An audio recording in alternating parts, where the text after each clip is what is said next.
Shalom Bapak Ibu, bertemu lagi bersama saya Joel Martin. Terima kasih atas kesempatan yang telah diberikan saya untuk saya dapat membagikan firman Tuhan Bapak Ibu. Sebelum itu mari kita bersatu dalam doa. Bapa, ucap syukur atas segala berkat-Mu dalam kehidupan kami. Ucap syukur atas kesehatan kuat yang Kau beri, karena kami ada seni itu karena kasih anugerah-Mu. Syukur Bapa, karena kami masih berikan kesehatan. Syukur atas anugerah-Mu. Bersyukur atas semua yang Kau beri dalam kehidupan kami. Bersyukur Bapak, bersyukur ya Bapak. Terima kasih, kami akan siap baca. Kami siap baca dan mendengar firman-Mu. Biarlah Tuhan berkati hamba-Mu yang hanya manusia biasa saja. Tuhan pakai dalam melalui mulut bibir hamba-Mu, kiranya itu berasal daripada Tuhan. Terima kasih, kami sudah berdoa dan mengucap syukur hanya dalam nama Tuhan Yesus Kristus. Haleluya, amin. Langsung saja Bapak Ibu, kita nggak usah lama-lama. Kita buka di dalam Lukas 15 ayat yang pertama sampai ayat yang ke-7. Lukas 15 ayat yang pertama sampai ayat yang ke-7. Saya bacakan demikian firman Tuhan. Para pemungut cukai dan orang-orang berdosa biasanya datang kepada Yesus mendengarkan Dia. Maka bersungut-sungutlah orang-orang Farisi dan ahli-ahli Taurat. Katanya, Ia menerima orang-orang berdosa dan makan bersama-sama dengan mereka. Lalu mengatakan perumpamaan ini kepada mereka. Siapakah di antara kami yang mempunyai 100 ekor domba, dan jikalau ia kehilangan seekor di antaranya, tidak meninggalkan yang 99 ekor di padang gurun, dan pergi mencari yang sesat itu sampai ia menemukannya. Ayat yang ke-5. Dan kalau ia telah menemukannya, ia meletakkan di atas baunya dengan gembira, dan setibanya di rumah ia memanggil sahabat-sahabat dan tetangga-tetangganya serta berkata kepada mereka, bersukacitalah bersama-sama dengan aku, sebab dombaku yang hilang itu telah kutemukan. Aku berkata kepadamu, demikian juga ada sukacita sorga karena satu orang berdosa yang bertobat lebih daripada sukacita 99 orang benar tidak memerlukan pertobatan. Kalau kita lihat konteksnya Bapak Ibu, ini berbicara tentang perumpamaan tentang domba yang hilang. Domba itu berbicara dengan kita sebagai anak-anak Tuhan. Domba dan gembala pastinya adalah Tuhan. Ini konteksnya.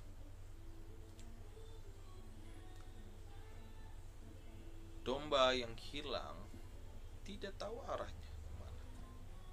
Dia hilang tidak tahu kemana, arah tujuan. Itu domba Bapak Ibu. Gembala yang baik tidak akan membiarkan dombanya sampai hilang. Meskipun hilang, tetap dia akan mencari sampai ketemu. Sampai kemanapun dia akan menemukan. Dia harus menemukannya. Makanya kita baca ayat yang ke-4 Bapak Ibu. Siapakah di antara kami punya mempunyai 100 ekor domba, dan jikalau ia kehilangan domba di antaranya, tidak meninggalkan 99 ekor di padang gurun, dan pergi mencari yang sesat itu sampai ia menemukan. Ini berbicara tentang gembala yang baik Bapak Ibu, yaitu Yesus, yang tidak akan membiarkan kita, sebab kasihnya adalah kasih yang nyata, kasih yang sempurna.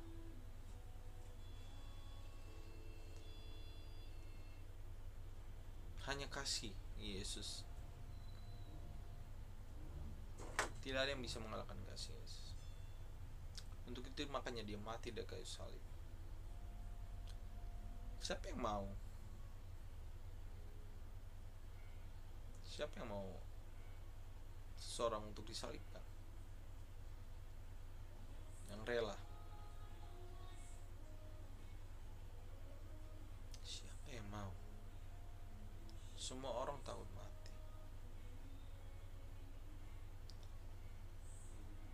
Tetapi hanya Yesus yang mempunyai kasih yang sempurna.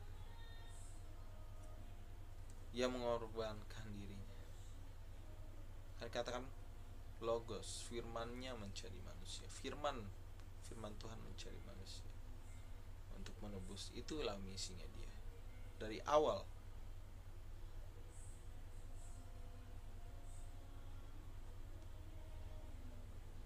Meskipun kita jauh dari Tuhan, tetapi Tuhan tetap hadir dalam kehidupan kita. Mungkin saat ini kamu punya masalah pergumulan,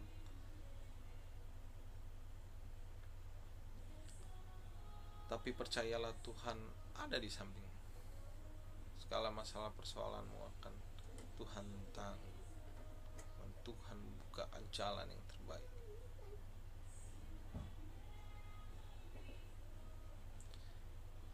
Jangan karena hal sepele engkau meninggalkan Tuhan, mungkin dengan jabatan, dengan iming-iming harta engkau meninggalkan Tuhan. Banyak sekali anak-anak Tuhan yang seperti itu. Apalagi untuk anak-anak Tuhan yang duduk di pemerintahan, banyak sekali godaan mereka, terutama karena jabatan, karena uang.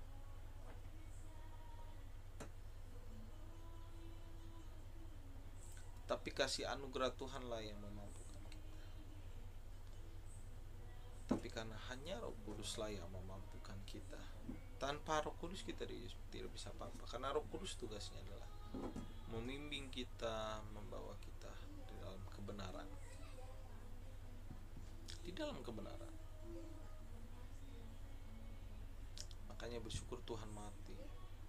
Roh Kudus dicurahkan di bumi ini.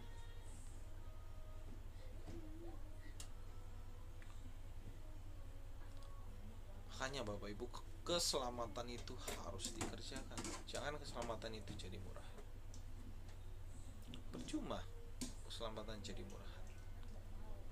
Meremehkan keselamatan, meremehkan penebusan itu.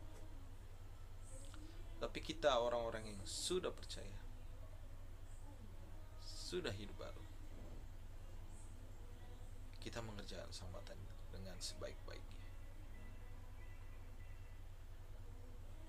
Dengan sebaik-baiknya. Saat ini kamu punya masalah, kau datang sama Tuhan.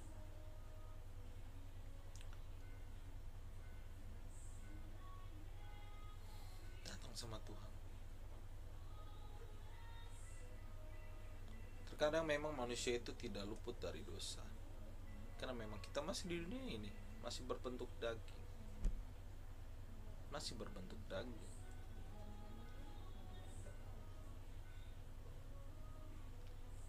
Masih berbentuk daging. Tetapi Bapak Ibu,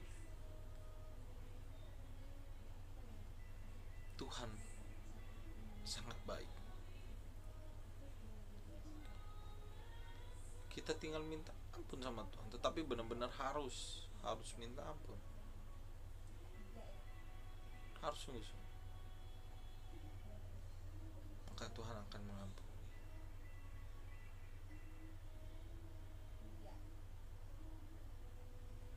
Inilah kasihnya Tuhan, kasih yang tidak pernah terbatas.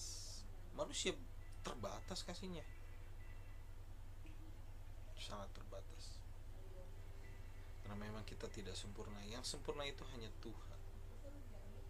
Hanya Tuhan yang sempurna. Bayangkan Bapak Ibu, Dia sangat baik Bapak Ibu. Kita tidak usah melihat diri kita yang lama lagi. Kita harus maju, keluar dari zona nyaman. Kemanapun kita pergi, kemanapun kita bekerja, kemanapun kita berada, Tuhan hadir. Karena kita dombanya. Dia tidak akan membiarkan kita sengsara. Dia akan mampukan kita. Biarlah firman Tuhan ini dapat menguatkan kita. Biarlah iman kita tetap terus tumbuh di dalam Dia. Dan kita lebih sungguh-sungguh datang kepada Tuhan. Lebih sungguh-sungguh mempertahankan iman kita. Untuk pada akhirnya nanti kita akan bertemu di awan-awan yang permai. Demikian firman Tuhan pada hari ini. Tidak saya panjangkan. Biarlah firman Tuhan ini menguatkan iman kita, menguatkan setiap kita yang menonton pada hari ini. Terima kasih Bapak Ibu. Sebelum kita akan mengakhiri, mari kita bersatu dalam doa. Bapa, mengucap syukur atas segala berkat-Mu, atas firman-Mu yang telah menguatkan kami, untuk firman-Mu yang telah membangun iman kami, untuk kami tetap terus bertahan di dalam Engkau. Bapa, biarlah kami tetap terus ada di dalam Engkau, menjadi masalah pergumulan kami. Biarlah Tuhan yang membukakan jalan yang terbaik. Terima kasih Bapa, terima kasih. Kami menyerahkan segala hidup kami ke dalam tangan-Mu, hanya di dalam nama Tuhan Yesus Kristus. Haleluya, amin. Terima kasih Bapak Ibu, Tuhan Yesus